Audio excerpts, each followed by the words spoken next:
We've been having phenomenal sales on eBay. I'm going to show you some of the items we've been selling lately in just a few minutes here.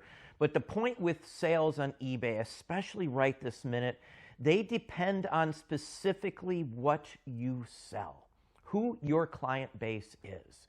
One thing that we center in on for the types of buyers we're looking for are ones that have expendable income, meaning they have extra money that they can spend on things that are unessential to their daily well-being or paying the bills or anything like that.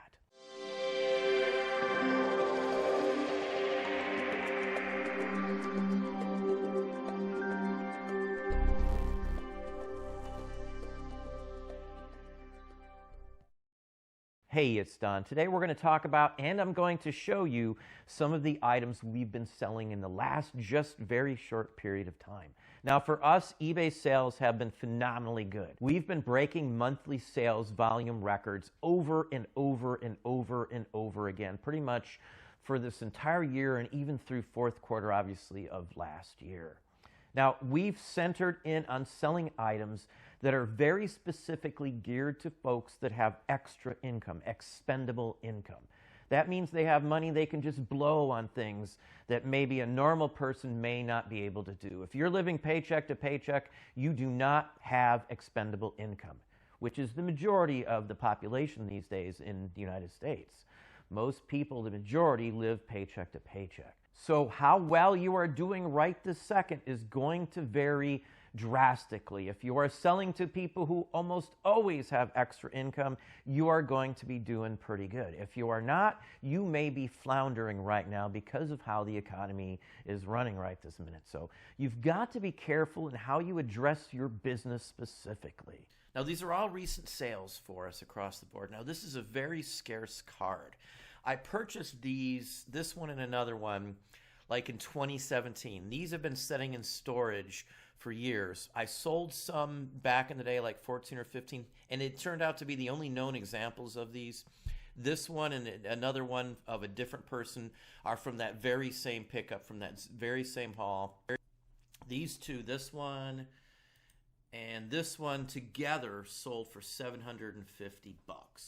We already got around $1,200 or $1,400 for quite a few of them years back. Now, the prices went up in these years since we listed the first ones. These were held on to because the prices were pretty low back then. I didn't see any concern to rush to get them up, so it actually paid off in the long run for these two cards. Now, they're from Texas Gum. The company was sued.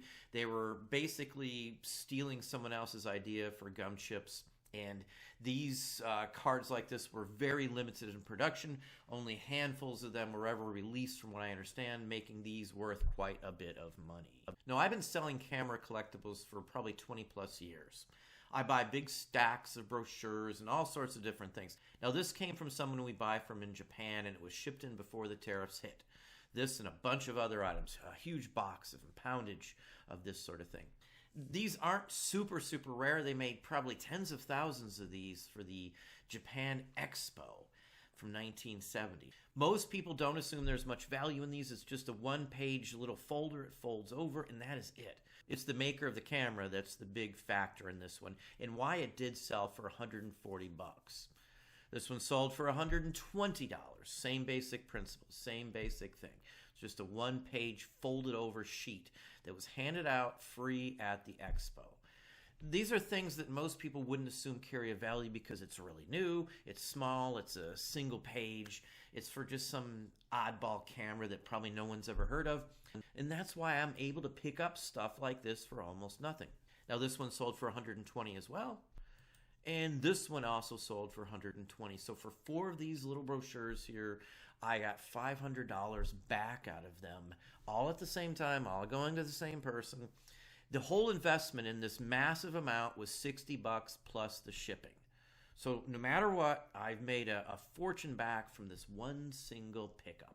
Now, I've been putting up videos here on YouTube for 7 years or longer, I think, at this point. And what I constantly see are people saying that you can't get the stuff that Don sells, which is completely untrue in every way, shape, or form. All the stuff that we sell has been available to the general public prior to us ever buying it.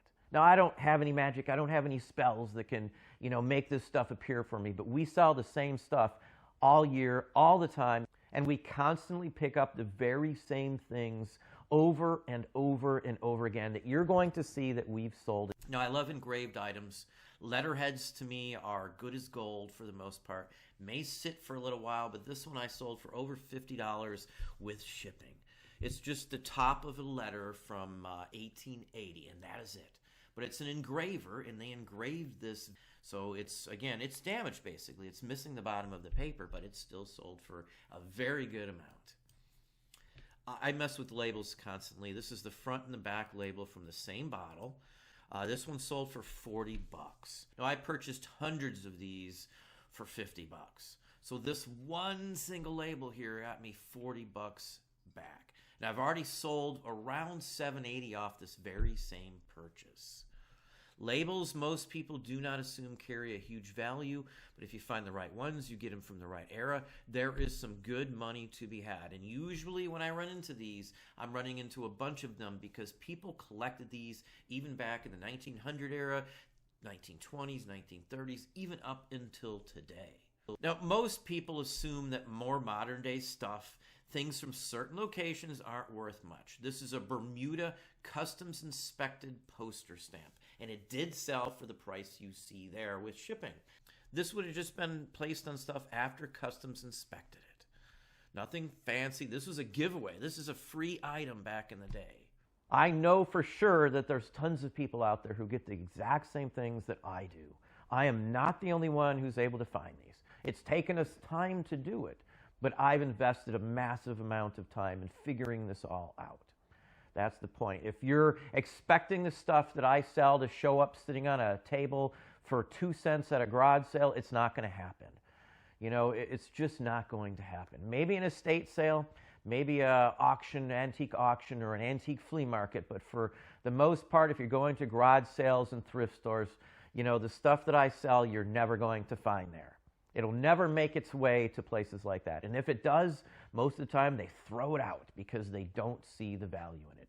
Now, I mess a lot with bread-related items. They included trading cards. Star Wars cards were in there in 1978. You've got Battlestar Galactica. But before that, there were labels on the sides of the bread. You'd have Howdy Doody and Disney, and they came in albums.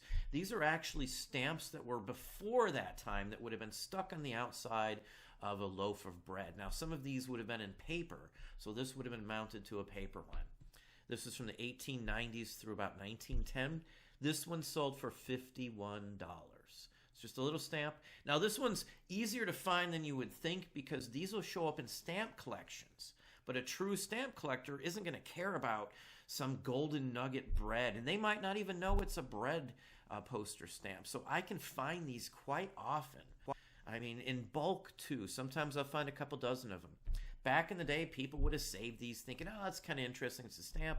And if they had family or their stamp collectors, these would have been given to them. And I see this all the time. Here's another one. This one as well sold for $51. This would have been sealed, or at least been at the seal point of the loaf of bread, both from the same time frame. You know, both early production pieces. This one, as I said, sold for $51 as well. Now, I sold to the same person $270 some odd worth of these sorts of items. Now, this is for a U.S. Naval Communications radio station in Peking, China. These are the call signs. It includes secret restricted cipher numbers and designations as well. This sold for $80. It's 3 sheets, basically.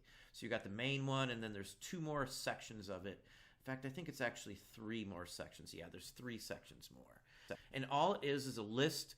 It says the location and what their call sign was, their radio call sign was. This would have been secret. This wouldn't have been given out. So that's why this one sold for $80. These sorts of things turn up in attics all the time in this country. They turn up at estate sales and just bunches of junk paper. I love vintage stacks of paper. I can just buy a whole bunch of them in big, huge bulk, hundreds most of the time, for a very small amount. I can take them home and have a treasure hunt at my house over stuff like this. You just have to know enough about what would be valuable in these sorts of things to be able to get $80 for something. It just takes time. 10, 15 years ago, I would have had no idea on these items. But as we've done this for many, many years, we've gotten better, we understand more, and we've invested even more time into learning what is what. It's not hard goods. It's paper and little tiny trinkets and things like that that make us tens of thousands of dollars a year. We've sold millions of dollars of merchandise on eBay throughout the years, and I do mean millions. We've got millions of dollars of inventory just on eBay alone, but it's taken us a massive amount of time. The only difference that I have between someone else who's only been doing this for a few years, who can't figure out where to find this stuff at, is the time that I have invested into doing this. Now, I do a lot with bar and hotel items. The Biltmore Hotel, we've sold thousands of dollars of stuff from that. These are just two of a huge stack of coasters that we have. This is the first one. It did sell for $23.99, and a second one here. So we'll list a couple more now that we sold these. They were issued in sleeves, and sometimes you can be lucky enough to find a whole sleeve of these, and people aren't even looking for them. These types of things can show up in an attic, a garage, a barn, whatever the case may be. Now here's a very interesting item. This is college currency, and I doubt most people out there have ever heard of college currency, but it's a huge thing in and of itself. There are actually price guides just for this type of bill. It's a full-fledged bill used by a specific college. This is from 1884 from the Columbus Business College. This is a local establishment. I have other college notes currency up as well right now, which I've had some interest in also. Now, I paid $20 for this one and 3 others. I sold this for $275, and it's got a big chunk out of it here on the left. These show up at estate sales. They show up at antique malls sometimes. Most people think because it's ripped like this, it's not worth much. Plus, they paid for postage. This is from the Sandusky and Columbus Short Line Railway. This is a ticket to Put-in Bay to bass fish. It's a bass on there. There's a Lake Erie bass on this one. Very interesting ticket. This one sold for $255. It's just a rando find. It's just something that shows up in the local area. Knowing the value, knowing the rarity, knowing that stuff from Put-in Bay from this age just don't show up, that's key to me making the most money from little tiny pieces of paper like this. Now, here's another interesting order. Now, this one's basically banning U.S. Marines from going into specific types of locations. And that's basically what this is. It's out-of-bounds locations. This is a general order to everybody. You can't go in those places. This sold for just under $60. And again, it's just a sheet of paper. And this sort of thing shows up in big bulk lots. There may be 1 out of 50 that's worth this much money, but again, if you don't know enough to look through these, you're missing a whole bunch. There's no graphics, there's no artwork, nothing of interest for, the visual person, but it's the content itself that adds to the value. Now, I do a lot of buttons. We've sold around $166,000 in 3 years in just buttons, just shirt buttons. We invested a bunch. I've got multiple buyers who buy a whole bunch of buttons all at the same time. This is obviously Charles. I sold him 33 buttons. This is his 3rd purchase just this month. This one person here purchased over $5,000 from us just this year and just in shirt buttons. So for $390, they got 33 buttons from us. We packed them all up individually, wrapped them, sent them out, and the whole works. This is a typical combined shipping. This is going to Australia as well. This person pays the extra money to have them shipped there and everything. I always combine them. I always throw them in a list, one single lot for him. Makes it easy on us and easy on him. No, I love old photos. I love steamship and transportation items. If you know enough, you pay attention. There are a bunch of collectors. You can run into these sorts of things out in the wild all the time. Everything I'm showing you here is stuff that I could technically run into in a big antique mall, a flea market, and a estate sale. Any of those places are great places to find these sorts of things. But if you only go to garage sales and thrift stores, you're never going to find this sort of thing. This one here sold for $40. Another button here. And this one did go for right at the 65 mark here. And this is just another transportation train related button. Chicago Dearborn Station. To know what this is from, know the whole information and history on these, you've got to have books. Most people wouldn't know to look these up. Most people wouldn't think that there would be multiple volume books just on this exact type of thing. Knowing enough information means I can go to almost any antique mall, big antique flea market in the country and cherry pick dealers that have bags of buttons or cards of buttons and just get the ones that are worth the most money. It's the fact that I know more than the folks that I'm buying from is why I can make the money. It's not that the stuff isn't out there. It's that the folks out there don't want to learn or don't have the basic knowledge to actually price these correctly or to know what is valuable. That's why knowledge is truly power, and the more you know, the more you will be able to score, the more you will make 100% across the board. We've been doing this since, before eBay even existed back in the Yahoo auction days. So I invest a ton of time, hours and hours of time into doing this. It's not an easy thing. It's not a quick thing. It's very time consuming as well, but I do love it. Something that I do honestly love. No one has ever given me or shown me a sourcing location. Everyone that we have found, we found out through trial and error, just like anybody else does. Now, another aspect on our business is that we don't pay a ton of money for almost anything because we buy it dirt cheap whenever possible. If it's over a certain amount, we just don't buy it. We pass it up and wait till we find something right up our alley in the same price range that we're looking for.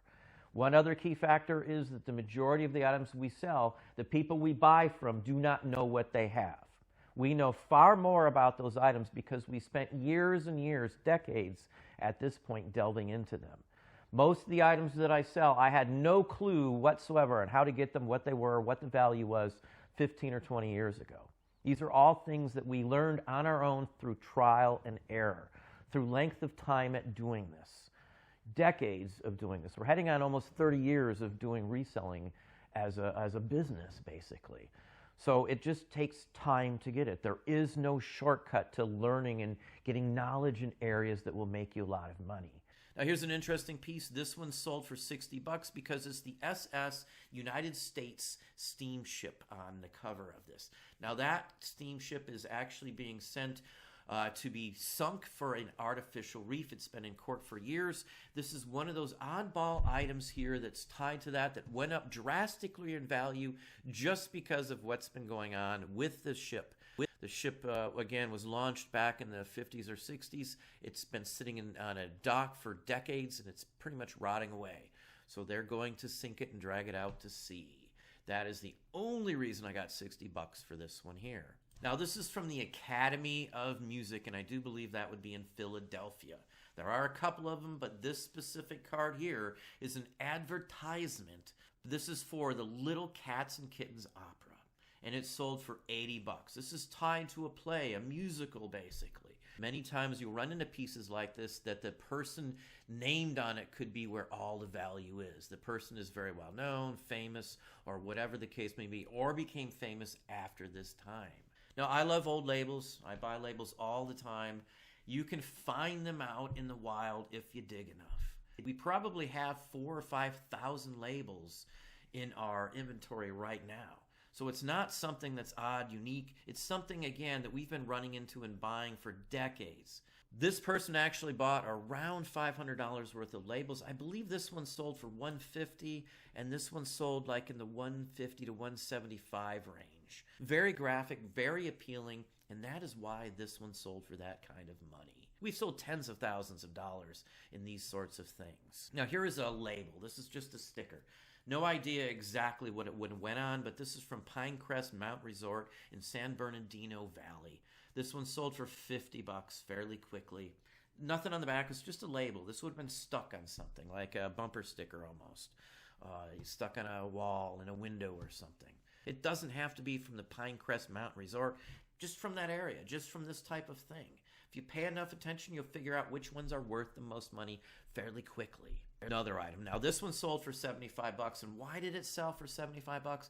Because Lucille Ball is in there. The woman on the left there is Lucy from I Love Lucy, very well known, very well collected. What this is like a handout promotional item for a movie theater. They would hand these out trying to get you to come back. We've made almost $1,000 from this pickup alone. Now, I paid $50 for hundreds of these. They were just shoved in a box. No one thought much about them. They're old. I doubt that the person who sold these to me even knew who most of the performers on them were. So that's a big plus for this. If you're not into the older movies, if you don't know the older actresses, you might not know who's popular, but Lucille Ball stuff always sells. The number one, the biggest factor, though, that makes us the most money is we pick who we sell to. We target to specific types of buyers who, again, have expendable income. Extra money they can spend on whatever they want, stuff that the normal person may think is crazy, like a small little card or a postage stamp for $1,000 or more. Those types of things sell routinely. For us, the more valuable the item is, the easier it is to sell. The scarcer the item is, the easier it is to sell. You know, again, we've centered in on categories and we try to stick to those categories. Other than maybe adding a couple items new a year to what we sell. We expand our inventory into different areas, you know, every year. We always are adding something new and something we discover, something we found else that we can add to our business. Every little thing we do like that increases the income that we have, the ROI on our items. Presidential stuff I've talked about, I have videos on it. We sold this George and Martha Washington set for $60.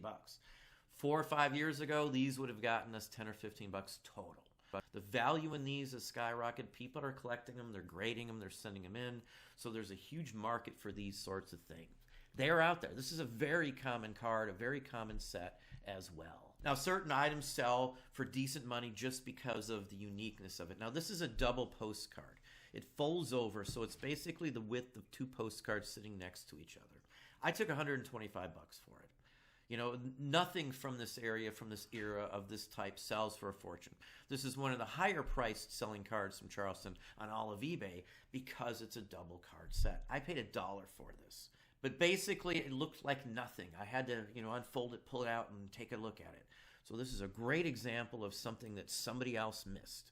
I bought this from someone who actually sells postcards on top of it. Now, here's another neat item. This is a small, tiny folder for a golf resort, basically, in Oregon. This one sold for the price you see it at. This one sold for the $47.50 because of the history, the place this is from. Nothing hardly shows up from here.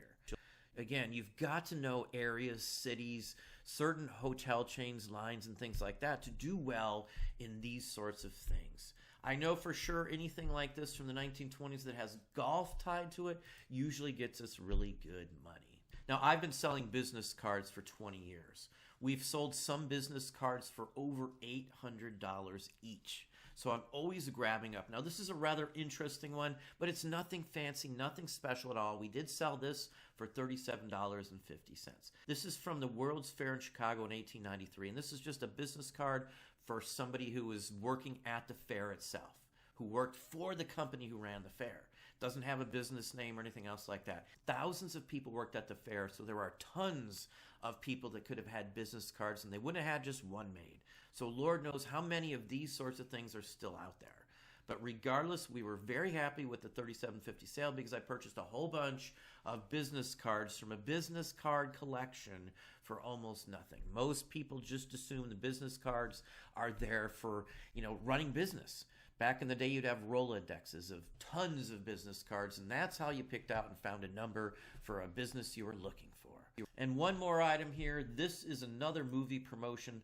This one sold for the price you see it there. This is from a movie called Dulcie. This is actually a ticket, and this is a way you can go to the theater and hopefully get to see it for free if your number matches. That's why I see numbers on there. Anytime I see something like that with a number on it, I always know I'm going to get fairly decent money because it means it's basically a one of a kind. They wouldn't have numbered the same card twice. Now, we've sold millions of dollars just on eBay in these sorts of things. And I'm not exaggerating when I say millions. We have several $1 million in listed inventory just on eBay, not to count any of the other sites we have inventory up on as well. If you know what you're doing, you do this long enough, you actually spend the time and effort to learn certain items, you can do extremely well. The one thing that I've said in the beginning of this is all the items I've shown you are things that people with expendable income would probably be the only ones interested in. Most people aren't going to spend $70 on a card like this from a 1940s movie that 90% or more of the population have never heard of. Well, I hope that gave you some thoughts, some ideas on things that can easily sell on eBay. And again, these are not strange, bizarre, odd items that you're just not going to find. We've been finding and selling the exact same items that I just showed you for decades. without fail, constantly, over and over and over and over again. Nothing I've shown you is something super scarce that wasn't made mostly in mass quantity at one point in its life. But anyway, that's what I have for you today. Hopefully that gave you some ideas, some thoughts. If you enjoyed this video, please hit that like button down below. You can also hit the bell icon to be notified if I post new content or go live. Subscribe and tell all your friends.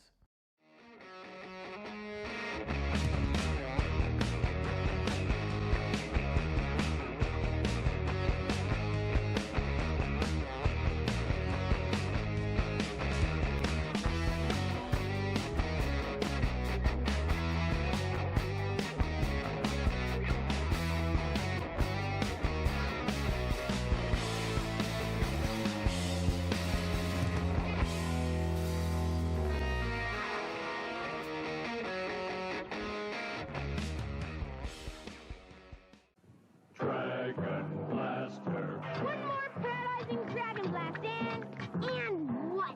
Freeze, Fisto! Dragon Blaster, Skeletor, Fisto, Roboto, and He-Man figures, each sold separately. Roboto, attack! Your Dragon Blaster can't stop the most powerful robot in the universe. Oh yeah? Freeze, Roboto! I said freeze! Dragon Blaster, Skeletor, new from the Masters of the Universe collection. Other action figures, each sold separately. From Mattel.